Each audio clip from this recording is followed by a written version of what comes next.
compound continuous interest. And the key word here is that continuous interest.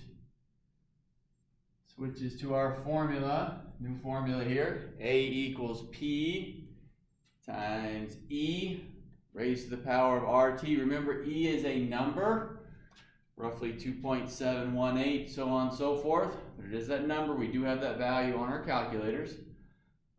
A is still the final amount over on the top right side of the board. P is the initial amount. If you're doing money, P is principal.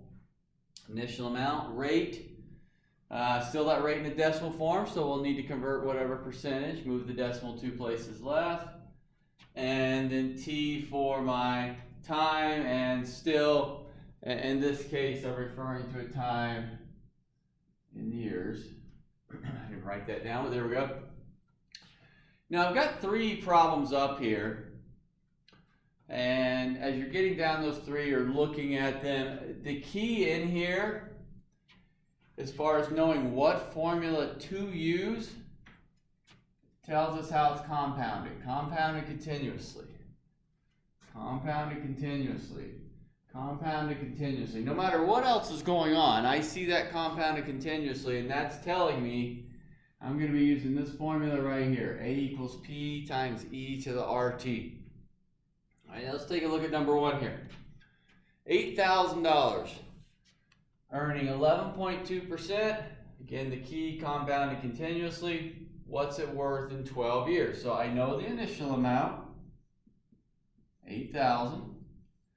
I don't know the final. It's asking me for that. E, rate is 0.112. Move it 2 places left. My decimal form. Time is 12 years. So remember, as far as a lot of times on your scientific calculators, you'll have E and it'll do the power button. Make sure you get this entire exponent in those parentheses. Let's get that in your calculators.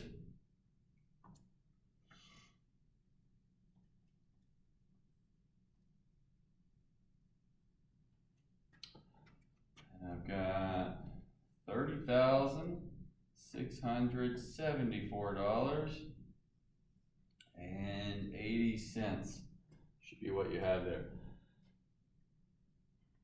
Check that on your calculator. So once we get everything into the formula here, direct entry, right into the calculator, we're going to change a little bit here in number 2. Number 2 tells me I've got 5,000 deposited, paying 4%. Again, there's that compounded continuously. So we get that part in. 5,000 compounded continuously, 0.04. How long? So it's asking me for T. Will it take for the account to double? So if I start with 5,000, when 5,000 doubles, it would be 10,000. So I actually do know the final amount. It's going to be 10,000 once that 5,000 doubles.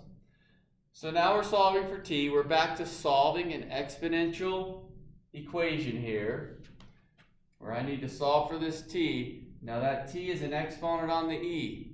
Does not have anything to do with the 5,000. So my first step would be divide the 5,000 over. So if I divide both sides by 5,000, T, and I can go ahead and make this a 2. 10,000 divided by 5,000 is 2. Now, interestingly enough, we're looking for how long it took for 5,000 to double. It's actually going to be the same amount of time for 5,000 to double as it would be for $5 to double at this rate. No matter what's in this initial part, if over on the left side is the doubling amount, your first step to get this piece alone is going to be divide by this number. Well, every time it's going to end up with 2. So if I started with $8 here, this would be 16. It's doubling. First step, 16 divided by 8, back down to 2 every single time. Now let's finish this solving piece. I want the T down where I can work with it. This is where we used our logs, since we don't have like bases. ln2, ln e to the 0.04t. Now I use natural log because I had that base of e. So this is where that power came to the front. So I have ln2 equals 0.04t ln e. And from our past, or you can type it in the calculator, ln e is 1, so that guy really doesn't matter. And so if I then solve for t, just going to move right up here, ln2 divided by 0.04 would equal that t value.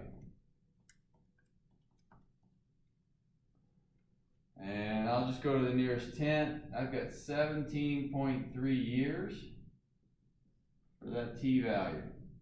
So that means, once again, it's going to take 5,017.3 years to double at that 4% rate compounded continuously. Of course, if that rate changes higher or lower, it's going to affect the number of years it takes to do so. But the doubling concept, no matter what we started with, it would take 17 years to double. So if we started with 50,000, it would be 100,000 in 17.3 years. Now let's use that idea here on number 3. Because number 3, I wasn't given any number amounts, or dollar amounts, I should say. We are told compounding continuously. So I do know, I'm back into the same formula. It triples in 8 years. So if it triples, that means it's going to be 3 equals e to the r times 8, because I know 8 years, that's my t value. It's asking me for what the interest rate is, so I'm looking for r. And it's just going to be 3 equals. Technically, it's 3 equals 1. Okay. Now let's kind of think back to what we talked about on this double thing. All right, let's say I was given a dollar amount. You know what, let's say I was given, well, it's going to be $6, just to make something up here, and it's going to triple, so $6 would triple to 18. Well, my first step would be to divide both sides by 6, and I would be right back to this point every time. If I started with, $60, triples 180. First step, divide by 6, I'm going to be right back to here every time. There's my tripling piece, just like my doubling one. Right, so now, it's still an exponential equation. I'm not solving for t this time, I'm solving for r, but still the variable's in the exponent, so I'm going to bring back in the logarithms again. So I can get that down. ln3, ln e to the 8r, r times 8, 8r, same thing. I just have a habit of putting the number first. Power's coming in front. So ln3 equals 8r, ln e is 1, so that's not going to change anything again. And I'll just move right up here. ln3 divide both sides by 8 would be that r value. So in my calculator, I get 0.1373 on down the line. It's a long decimal. Now that is my rate. Typically we write rates in terms of percentages like we've seen them previously. 4%, 11.2%. So if I change this to a percent, something like 3.13, not 13.73%. Maybe you round different, make it 13.7%, that's fine. But I'm still moving that decimal place back 2 places to the right to get it into the percentage format.